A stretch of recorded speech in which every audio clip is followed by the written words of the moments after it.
Nice నాన్న, ఇప్పుడు చిన్న నైస్ బంగారమే.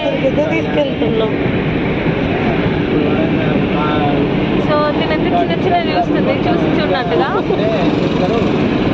సో ఏంటంటే చాలా కూల్గా ఉంది క్లైమేట్. ఆల్రెడీ 6:30 అయింది కూడా, చీకటి అవుతుంది. సో చల్లటి గాలికి హాయిగా పడుకుంది చిన్నోడు. ఆఫ్టర్నూన్ అయితే చాలా ఎండగా ఉంటుంది అనేసి ఈవినింగ్ వెళ్తున్నాం. మమ్మీ అయితే ఈవినింగ్ బాగా చేయించింది 5 o'clockకి. సైలెంట్గా పడుకుంది. ఇక కారు కాకపోతే ఏమి పెట్టుకోవాలి.